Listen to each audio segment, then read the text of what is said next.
3 ključne reči koje opisuju vaš novinarski rad. Recimo, otpornost na loše uticaje, samosvojnost i naivnost. Činjenice, činjenice, činjenice.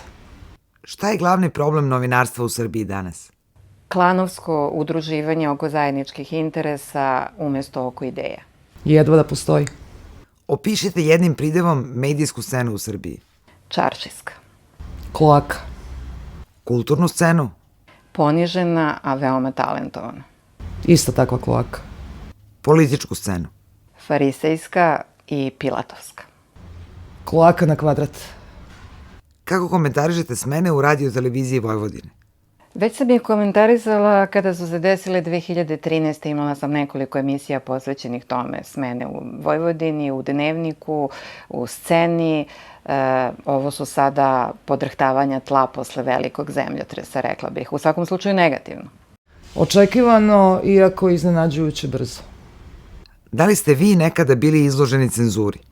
Smatram da cenzura nije nužno ono kada vam skinu emisiju, ali jeste cenzurisani ako nijedan medij u Srbiji ne objavi niti vest o tome.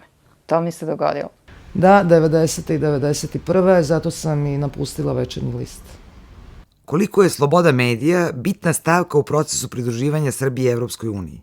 Ja bih obrnula pitanje koliko je Evropskoj uniji bitna sloboda medija u Srbiji u tom procesu. Nama mnogo, ovako je Evropskoj uniji očito nije bitna. Po čemu se Srbija danas razlikuje, a po čemu je slična Srbiji iz 90. godina? Srbija je uvek ista, ali svi smo mi lošiji. One dve grupacije podeljene Srbije mislim da su izgubile kompas i svoje početne ideje i prioritete. Po tome što nema rata, iako Srbija nikad nije bila u ratu kao što znamo, a po svemu drugom je Srbija vrlo nalik na 90. i ne samo Srbija, nego i ostale zemlje regije.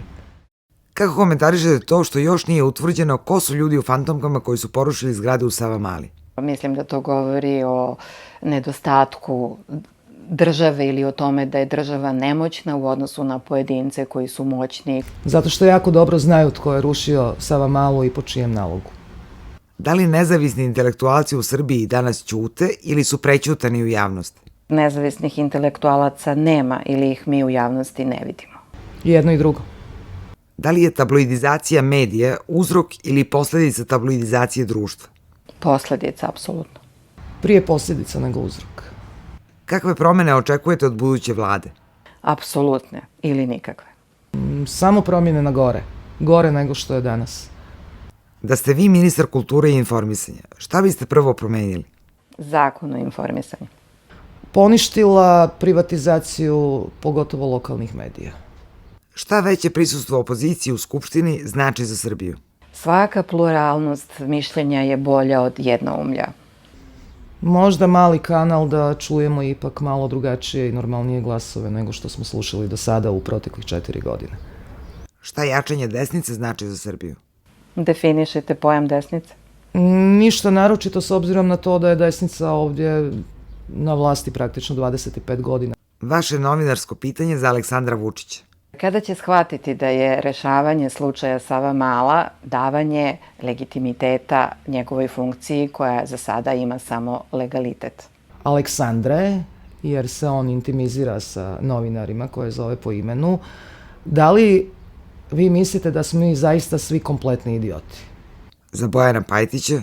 Da li je zaista od presudnog značaja za Demokratsku stranku ko će biti njen predsednik, iako jeste zašto? Da li će se Demokratska stranka uzeti u pamet i vratiti se koliko toliko izvornim vrijednostima?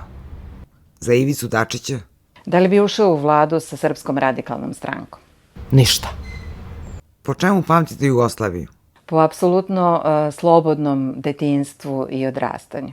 Po mirnom životu, po osjećaju da nas čekaju bolja, a ne gora vremena, po nekakvom razumijevanju među ljudima. Šta biste poručili mladima koji žele da se bave novinarstvom? Da preispitaju svoje želje. Batalite. Šta cenite kod druge sagovornice Dvougla? Apsolutnu informisanost. Upornost i njenu ljubav prema kazalištu. Šta joj zamerate? Ništa. Ne poznajem je dovoljno. Preduga pitanja u intervjuima. Šta biste joj poručili? Jedan dobar kapućino. Da se malo više smije i pokušava život uzimati sa više humora i sa lakše strane. Pomaže.